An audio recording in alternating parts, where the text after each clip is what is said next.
The village of Hollow Creek was small and quiet. It nestled against a forest so thick sunlight struggled to reach the ground. Villagers warned their children to never enter. "Stay away from the woods," they'd whisper, eyes wide with fear. "There's darkness in those trees." The children knew which part of the forest their parents feared most. It was the section shrouded in mist, where the trees twisted into gnarled claws, and within that mist lay a manor, ancient and crumbling, its windows like vacant eyes. No one dared to go near the manor. It had been abandoned for as long as anyone could remember. Villagers whispered of shadows moving within, of strange lights flickering in the dead of night.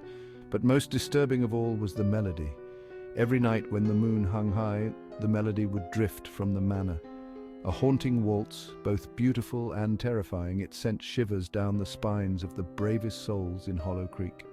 The melody became a legend in Hollow Creek. Some said it was the cries of a heartbroken ghost, forever mourning a lost love. Others claimed it was a siren's song, luring unsuspecting victims to their doom. Whatever the truth, the melody was a constant reminder of the darkness that lurked just beyond the village borders. One night, as the villagers huddled inside their homes, the melody began. The wind carried it through the streets, weaving its way into their hearts. It was a night like any other, except for a group of friends who sat around a flickering candle. They were the daredevils of Hollow Creek, always seeking thrills and chills. They had heard the stories, felt the fear that gripped their village, but unlike others, they were drawn to it. "Tonight's the night," whispered Mark, his eyes gleaming with excitement. "Tonight, we face the music." His friends hesitated, a shiver running down their spines despite the warmth of the candle. They knew it was foolish. Everyone in Hollow Creek knew the stories about the manor, but curiosity, like a siren's call, had lured them in.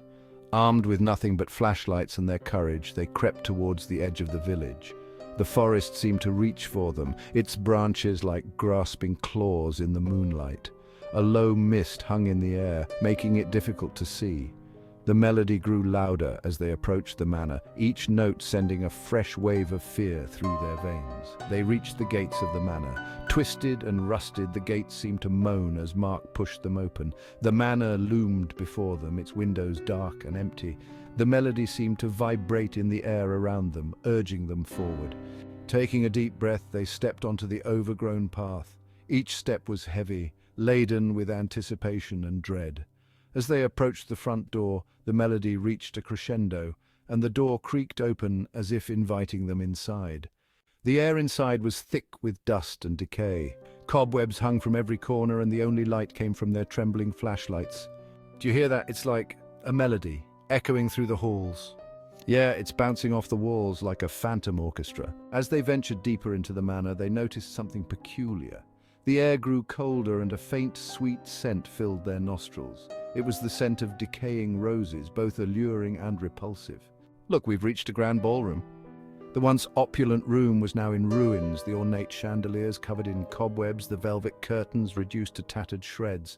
But what froze them in their tracks was the sight in the center of the room. Oh my gosh, look at that!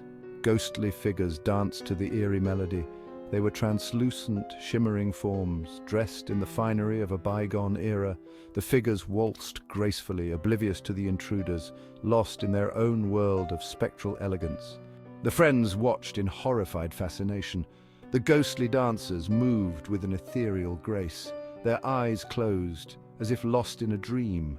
The melody seemed to emanate from them, each step, each twirl, adding to the haunting symphony. "Mark, what are you doing?" Mark, emboldened by a morbid curiosity, took a step closer. He wanted to see them up close, to understand the mystery of their existence, but as he did, one of the figures turned, its eyes, hollow pits in its spectral face, locked onto Mark. "Mark, get back!" A cold dread washed over him, a terror he had never known. The figure stopped dancing, its gaze fixed on him, and the melody faltered, a discordant note in the otherwise perfect waltz. "They're all looking at us." The other figures stopped dancing, turning to face the intruders, their hollow eyes burning with a cold, otherworldly light. The melody died completely, replaced by a chilling silence that was broken only by the panicked gasps of the terrified teenagers. Terror lent them speed. They didn't need words, didn't need to plan. Turning on their heels, they fled, their flashlights bouncing wildly, casting grotesque shadows on the walls. "Keep running, don't look back!" The ghostly figures didn't pursue, but their hollow gazes seemed to follow the teenagers every step of the way. They burst out of the manor, racing through the mist-shrouded grounds. The forest seemed to press in around them, the trees like grasping claws trying to hinder their escape. Almost there, just a little further. But they didn't stop, not until they broke free of the forest's edge and stumbled back into the safety of the village.